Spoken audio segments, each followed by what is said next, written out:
inkosi yaseGibhithe yabikelwa ukuthi abantu sebebalekile. Inhliziyo kaFaro nezingcebo zakhe yabagugubela abantu bathi yini lokho esikwenzileyo sabavumela abaIsrayeli ukuba bahambe bangasikhozi na. kuMose yelula isandla sakho phezulu kolwandle ukuba amanzi abuyele phezulu kwabaseGibhithe phezulu kwezinqola zabo nabamahashi babo. uJehova wayeselula isandla sakhe phezulu kolwandle ulwandle labuyele endaweni yalo ngokufika kokusa. abaseGibhithe balubalekela uJehova wabathunduthela abaseGibhithe phakathi kolwandle.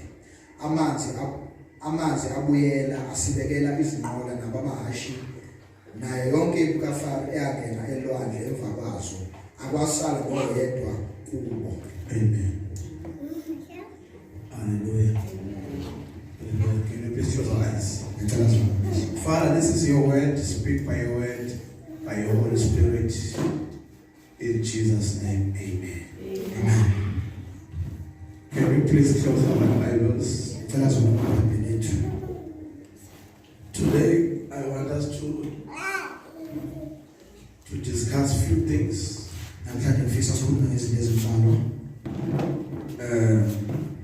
And we pray. This is your time.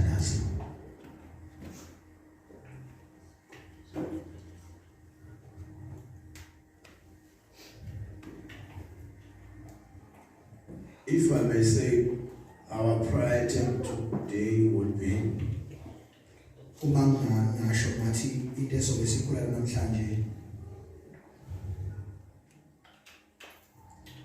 is that the Lord free us from our past, from whatever is chasing us, from our past. Amen. Amen. I want us this morning to pray that prayer.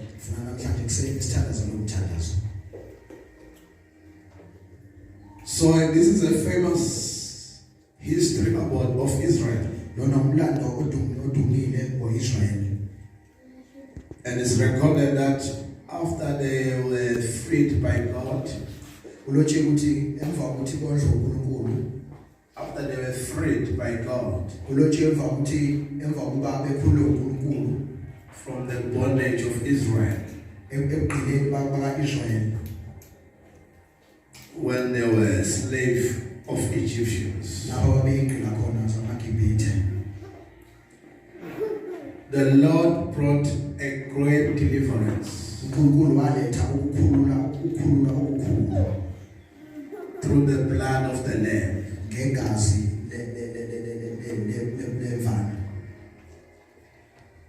And Israel was delivered. The scripture declares and says, they came out of Egypt. As they came out of Egypt, they came out with a lot of money, with a lot of wealth. Because this is the thing that the church must pray about. That when you are delivered from the bondage of the devil, we must also come out with wealth, so that we can use our wealth to worship God. When Moses told Pharaoh that the Lord said you must let my people go,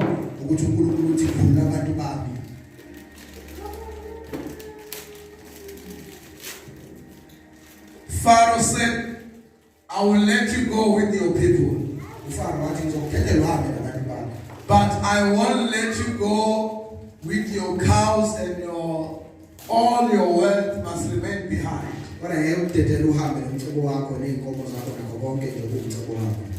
And Moses responded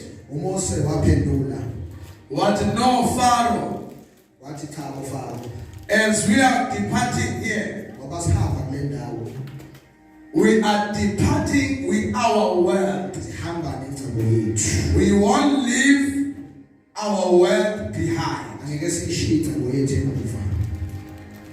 The greatest mystery Imfihlo enkulu is that should believers prosper, ukuthi uma ukuze amakholwa aphumelele, should believers prosper as a question.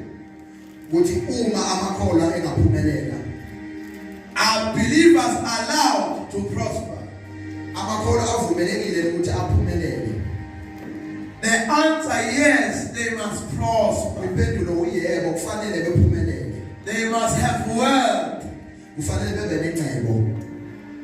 But the wealth that they're gonna have Kodwa umcebo abazoba nawo is not for luxurious life, akukona ukuphila impilo ekuthebelele noma impilo emnandi, but it's for the purpose of the gospel. kodwa inhloso yawo ukuthi kuhambe ivangeli. It's for the purpose of worshiping God. Ungenhloso yokudumisa uNkulunkulu. It's for the purpose of furthering the work of God. Inhloso yokuqhubekisa phambili umsebenzi kaNkulunkulu. Do you hear me, church? Ngiyangizwa bandla kaNkulunkulu. So as a believer, you must pray that God prosper me. Njengoba kufanele uthanda ukuthi inkulu ngiphumelele, uNkulunkulu ngiphumelelise. Even financially. Ngisho nasemalini. But not for my glory. Kodwa hayi ukuthi kuwe mina. But it's for your work. Kodwa ungibusiselele umsebenzi wakho. It's for the gospel to be furthered. Ukuze ivangeli ihambe iqhubekele phambili. It's for the gospel to reach many nations. Ukuze ivangeli lifinyelele ezizweni eziningi. It's for the church to grow. Ukuthi ibandla likwazi ukukhula. So Israel refused to depart from Egypt without the wealth of the nations. Aba-Israyeli baqala ukuhamba eGibhithe ngaphandle komcebo kwengcebo yabo. It has been prophesied that in this last day God shall do wealth transfer. Uprofethiwe nasey'nsukwini zokuthi nalezi iy'nsuku zokugcina uNkulunkulu uzobuyisela ingcebo kwabakholwayo. God shall do a wealth transfer. uNkulunkulu uzokwenza i-wealth transfer ebuyisele umcebo kwabakholwayo. So from the unbelievers to the believers. Umcebo uzosuka kwabangakholwa uye kwabakholwayo. And he did it with Israel. Wakwenza ngo-Israyeli. It has been prophesied that even in these last days, Uprofethiwe ukuthi nakulezi iy'nsuku zokugcina God shall make believers to have money. uNkulunkulu uzokwenza amakholwa ukuthi abe nemali. God shall make believers to be successful in life. uNkulunkulu uzokwenza amakholwa ukuthi aphumelele empilweni. But not to build mansions, Ukuthi akhe iy'thabathaba. not to build their kingdoms, Ukuthi bakhe ubukhosi babo. but to do great things for the kingdom. Kodwa ukuthi benze izinto ezinhle bezenzele But to do wonderful things for the glory of God. ukwenza izinto ezinhle benzela udumo kuNkulunkulu. To feed the poor. Ukondla abalambileyo nabaphofu. To support the ministry of preaching. Ukweseka noma ukusapota iministry noma inkonzo yokushumayela. Hallelujah. Amen. Hallelujah. Hallelujah. Hallelujah. Amen. Hallelujah. Hallelujah. To support the widows. Ukondla abafelokazi. To support the fatherless.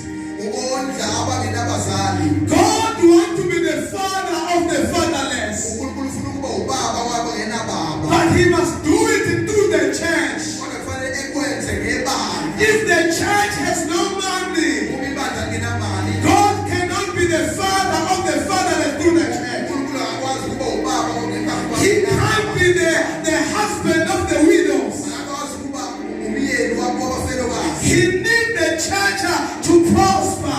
Ibandla ukuthi liphumelele. God must reach nations uNkulunkulu kufanele efinyelele ezizweni with the gospel.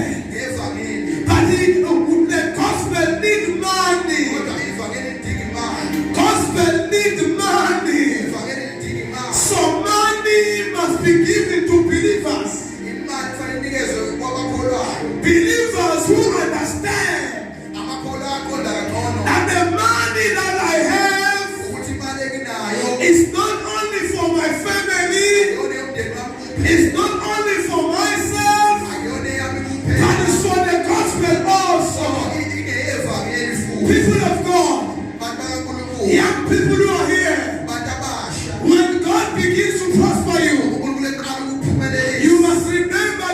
your prosperity is for the work of God also. It's for the church of God also. It's for the gospel also. You must avail yourself to support the work of God. You must start even now. You must start even now. As people of God, you are here. Although you have leaky, but you must have a heart that I want to support the work of God. That I must want to support the work of God. You must give the leaky that you have. You must give me the little that you have.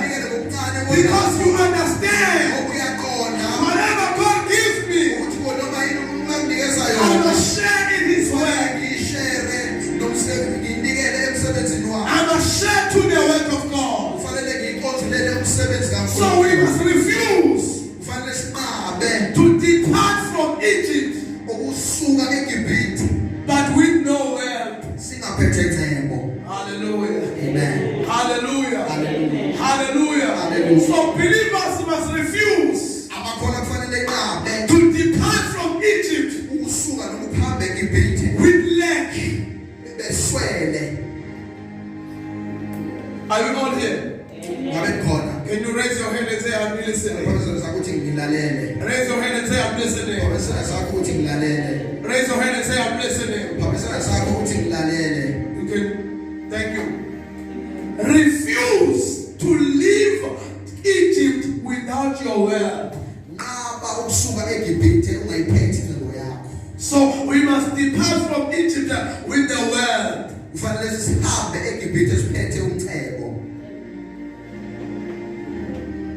Number two, Moses refused and said, Pharaoh, we're not going to leave as only young people.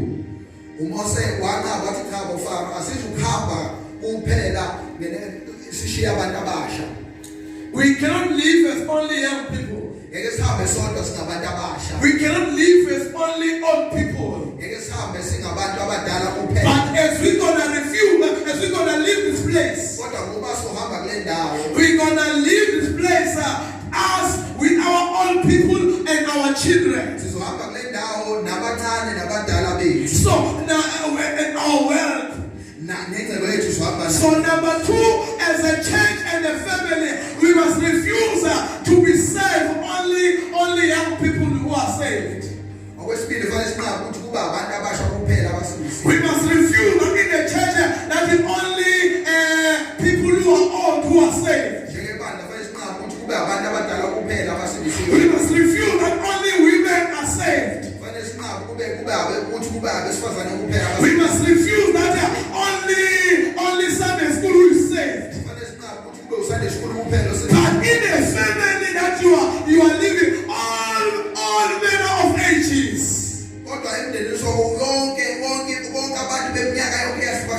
They must be saved. They must leave Egypt. So go and pray and say, my father and my mother must be saved. As a young person who is born again, you must say, Father, I refuse at home to be the only one who is born again.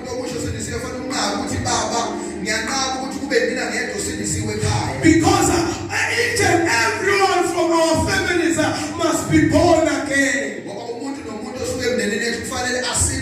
So when you come to church, you must come with all your family members. You must come with all your family. You must constantly invite your family members to come into church. You must come with your children. You must not leave them at home. Because we refuse to live without our families. We're going to depart from Egypt with each and every family man. I send you believers. Go to your family members. That is from today we are going to church. Every Sunday we are going to church. You must come with your family members. umndeni wakho. Yeah, hallelujah. Amen. Hallelujah. Hallelujah. Hallelujah. Amen. Hallelujah. Amen. So when Israel was departing from Egypt, Ngesikhathi uIsrael usuka uhamba eGibhithe, Pharaoh began to pursue them. uFaro waqala wababuza. Pharaoh refused to let them go. uFaro waqaba ukubadedela behamba. Pharaoh refused to let them go. uFaro waqaba ukubadedela. Suddenly there was something to Pharaoh. Waba nento kuFaro. There was something to Pharaoh saying, why did we let them go? Waba nento kuFaro ethi yingani sibadedelile ukuthi behambe. Then Pharaoh began to pursue them. uFaro waqala wababuza. Listen to me, give me 2 minutes, I want to pray now. Nginikeza imizuzu emibili ngifuna ukuthandaza abantu. Pharaoh said, I'm pursuing these people. uFaro wathi ngiyabakupha labantu manje. Israel was coming out of Egypt. uIsrael waphuma eGibhithe. And Israel was free now. uIsrael ukhululekile manje. But the enemy said, I won't let them go. Kodwa isitha sathi angizukubadedela. Although they've gone away, noma sebephumile. let me chase them Kodwa kubakuphe. and bring them to bondage again. Ngibabuyisele ekugcineni futhi. The Bible said, and they were pursuing them. iBhayibheli lithi babakupha. Israel saw them. uIsrael wababona. And they begin to cry. Baqala bakhala. And Moses began to say to them, uMose waseqala ethi kubo. fear not, Ningesabi. stand firm, Yimani niqine. and see the salvation of the Lord, Ngibone ukusindisa. which will work for you today. Ekuzosebenzela namhlanje. For the Egyptian whom you see today, Ngibhethe nobona namhlanje. you shall never see them again. Soze nophinde. The Lord will fight for you. uNkulunkulu uzakulwela. You only have to be silent. Nina anothula. Hi, Barcelona, today I want to pray with you. Namhlanje ngifuna ukuthandaza nani bantu. There are many things that you have left behind. Ziningi izinto oyishiye kubo. There are many things that you have left behind. Ziningi izinto oyishiye. But today you see them, they are chasing you. Namhlanje ngibona ziyakupha. There are many things that you have left behind. Ziningi izinto oyishiyile. There are many things that you have delivered from. Ziningi izinto okhululwe kuzo. But these things are chasing us. Lezi zinto ziyakupha. These things, they want to bring us to bondage again. Zifuna ukusibuyisela ekugcineni futhi. These things, they want us to bring us to poverty again. Izinto zingafuna ukusibuyisela endleleni. These things want to bring us to sin again. Izinto zingafuna ukusibuyisela There are many spirits iminingi imimoya. that they want to return into your life. Efuna ukubuyela empilweni zethu. But today I want us to pray Namhlanje ngifuna and sithandaze. say, Lord Jesus, Sithi Nkosi uJesu. deliver me, Sikhulume. fight for me Silwele. against every spirit Usilwele kuyo yonke that imimoya. they want to capture me. Efuna ukusibamba. Deliver me Sikhulule. from every spirit Kuyo yonke imimoya. that they want me to return back again. Efuna ukubuya empilweni yami. They want to return back again. Efuna ukubuya empilweni zethu. That they want to bring me to bondage again. Efuna ukungibuyisela ekugcineni futhi. Church of God, Bantu kaNkulunkulu. can you look up front? Can you look up front? Ngicela nibuke phambili. There are spirits, Kukhona imimoya. there are sins Kukhona izono. that they want to return to your life. Ezifuna ukubuya empilweni. There are things that they want us to bring us into bondage. Kukhona izinto ezifuna ukusibuyisela ekugcineni. We had delivered before, Sikhululiwe ngaphambilini. but these things returned Kodwa lezi zinto zibuyile. and they wanted to bring us into bondage. Manje zifuna ukusibuyisela ekugcineni. They want us to cover us. Zifuna ukusiqoba. They want to capture us. Zifuna ukusithumba. We want delivered from prayerlessness. Sike sakhulula ekungathandazini. But now the demon of prayerlessness Kodwa manje idimoni lokungathandazi is returning again. liyabuya futhi. It wants to bring you to bondage, Zifuna ukubuyisela ekugcineni. to live a life of without prayer, Phila impilo engenamthandazo. to live a life with no prayer. Ukuphila impilo yokungathandazi. They want you to be prayerless. Zifuna ungabi namthandazo. They want you to remain cold. Zifuna uhlezi ubanda. They want you to be full of evil spirits. Zifuna ugcwale imimoya It is engcolileyo. the same with Pharaoh. It is the same with Pharaoh, Kuyafana noFaro. who wanted to bring into bondage Israel. Naye wayefuna ukubuyisela must say, Lord, I don't want to fight the battle of the past. I want to bury my past today. The Bible says when Pharaoh came with his chariots, with his army, Moses said, fear not. These Egyptians, you shall see them no more, because the Lord fought for you. Allow me to say, believers, if we can go to God and say, Father, my past is haunting my life. Lord, fight for me. Lord, fight for me. The Bible said God began to fight for Israel. The scripture declares God opened the Red Sea and the believers walked through. And when Egyptians tried to pass through, the Lord caused a strong wind. The Lord caused a strong wind. And this wind opened the Red Sea. And this wind opened the Red Sea. And Israel passed through. When the Egyptians tried to pass through, and the Lord said no. And the Lord began to cause water to fall upon Israel. And Israel and the Egyptians were buried in water. The Egyptians were buried in water. May the Lord bury your past. May the Lord bury everything that is haunting us. May the Lord bury everything that is haunting our life. May the Lord bury everything haunting our life. We must not find the penalty of the past. We must find the penalty of the Canaanites.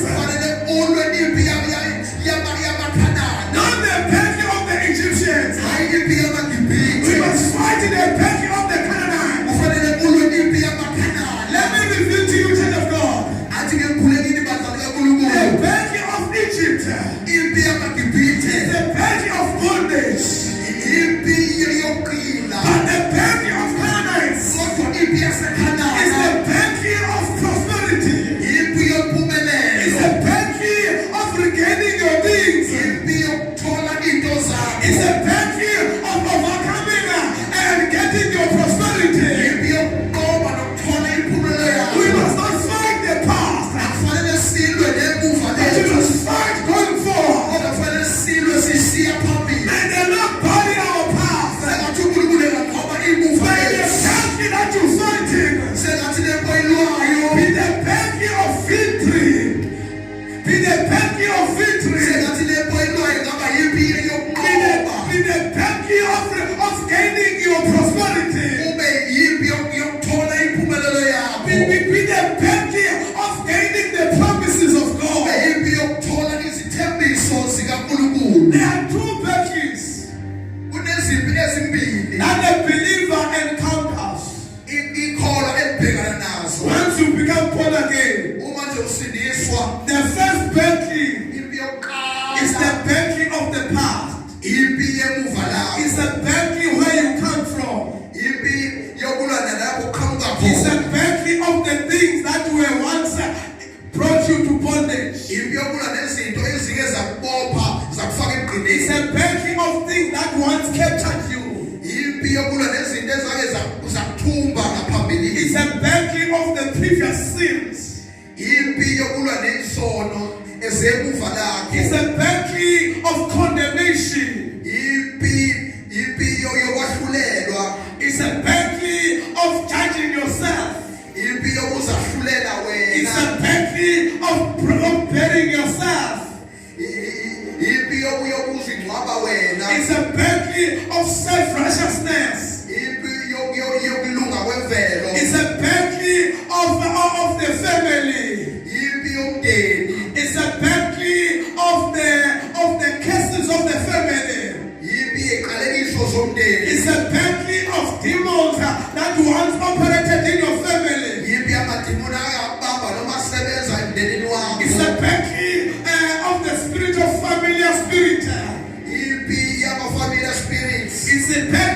of the spirit of divination.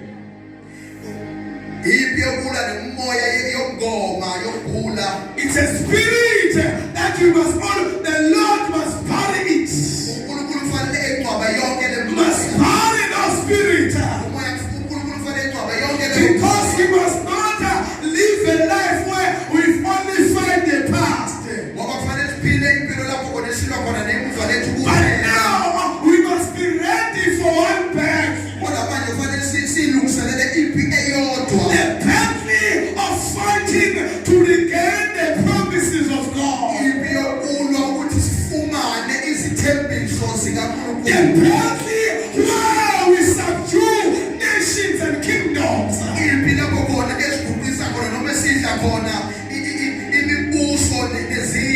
the battle where we fight and subdue prosperity. It's a battle where we fight and win our families.